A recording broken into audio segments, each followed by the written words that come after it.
Hola, mambo vipi watu wangu? Hopefully mko poa, mimi niko safi kabisa. Leo tumzungumzie Dr. Robert Hayden, daktari ambaye alikuwa ni daktari wa mambo ya kike au mambo ya wanawake, lakini alitumia cheo chake vibaya kumpelekea yeye kuwa sexual harass wagonjwa wake alikuwa anawatibia hapo.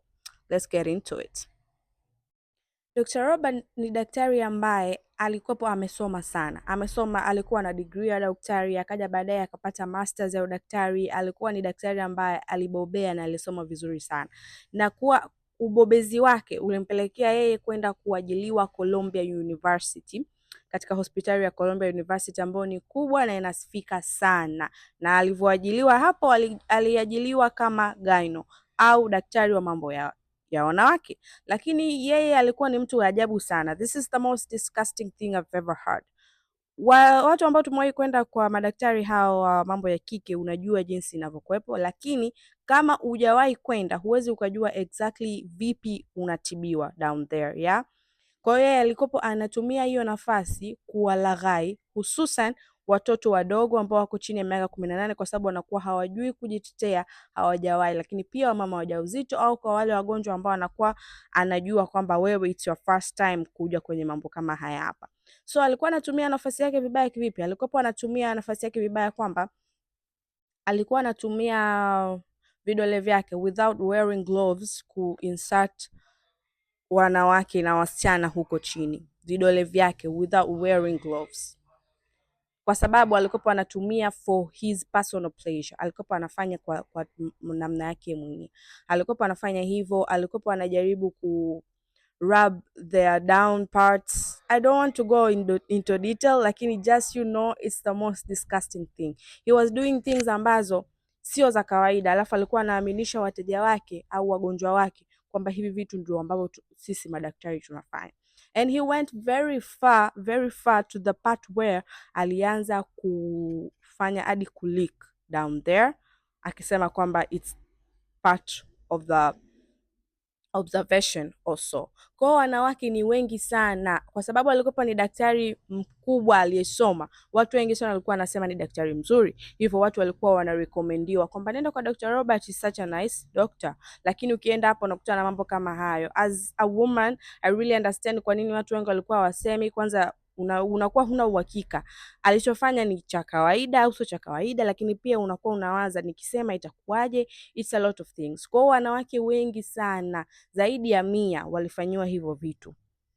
Unaenda pale ana kuinsert vidole without wearing gloves, ana hivyo kama nilivyoelezea, na alikuwapo bado almost aepuke kupata hukumu au kufungwa kwa upumbavu huo alikuwa wanafanya, kwa sababu hata walikuwa kimripoti Columbia University walikuwa wanaficha kile kitu. Anaweza akatoa rushwa kwa huyo mtu au wakamnyamazisha ili wasitanish au wasiharibu jina la hospitali yao na jina la yule daktari wao, lakini kibaya zaidi walikuwa hawamchukulia hatua yeye, wanaendelea kumwacha yeye kufanyiwa hivyo vitu. Mpaka alipofika mwaka 2012 hivi, kuna mwanamke ambaye alikuwa ni mjamzito, alishaanza kwa gaino mwingine, lakini huyo gaino wake sio alipata dharura gani, akaambiwa kuna Dr. Robert yupo Columbia University, nenda, yupo vizuri sana. Alivyoenda yeye alikuwa mjamzito, kwa alikuwa anataka exam za huko down na mtoto kiujumla. So alivyoenda anatibiwa, akahisi kitu wet down there. Anaangalia hivi, anamkuta Dr. Robert was licking her down there. Najua mtanisema kwamba anaongea Kiingereza, but naona ndo kama tafsida siwezi kusema Kiswahili. It's disgusting. Alikuwa anamlamba down there, akawa amemuona. So aliinuka hapo haraka haraka, akaanza kumwambia nini niko unafanya, akamtumia message boyfriend wake au mume wake whatever, lakini partner wake ambaye alikuwa amebeba naye ule ujauzito, akawa amemwambia Dr. Robert just licked me, it's so fucking annoying. So boyfriend wake akaja pale na wakafungua kesi polisi. Kesi ikaenda.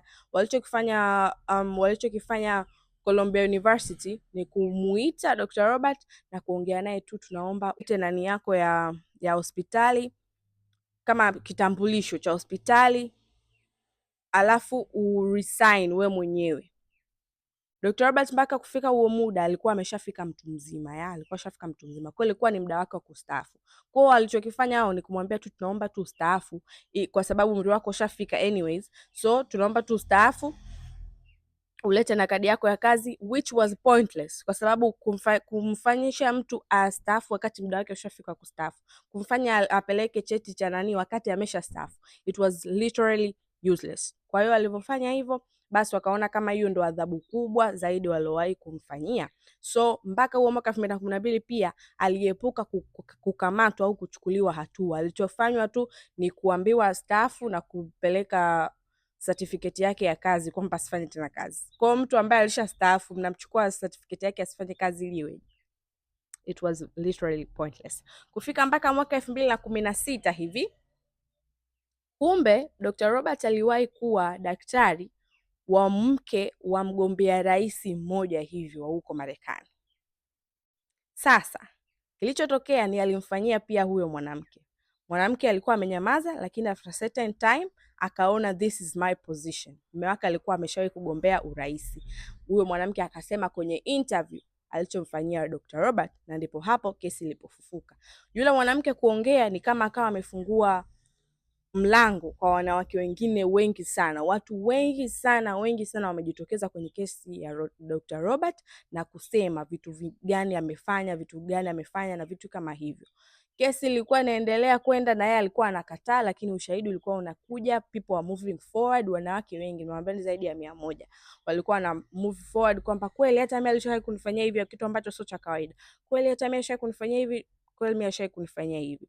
Kwa mwaka juzi, mwaka 2023 ndo akahukumiwa rasmi kifungo cha maisha kwa kufanya hivyo alivyofanya. As a woman, this is really disturbing kwa sababu najua inaweza ikamtokea mtu yoyote, and I really understand them. My heart is with them.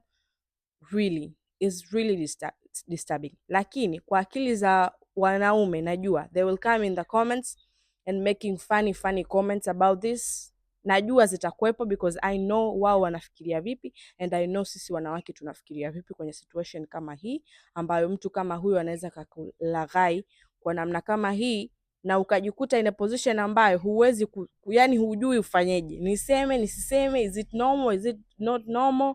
Nikisema watu watanionaje na vitu kama hivyo. So please be nice in the comments.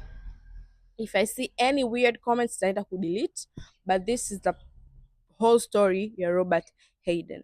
Niambieni nyinyi maoni yenu, mmeonaje? Kama mtu ashawahi kukutwa na hii situation, I'm really sure kama Tanzania ipo, I'm really scared of it. But yeah, mnaonaje? Maoni yenu nataka kujua kuhusu magaini wanaume. Hilo nakuaje? Au kuna wengine wanajielewa, wastaarabu wana nini? I want to read your comments. Nasoma comment, please.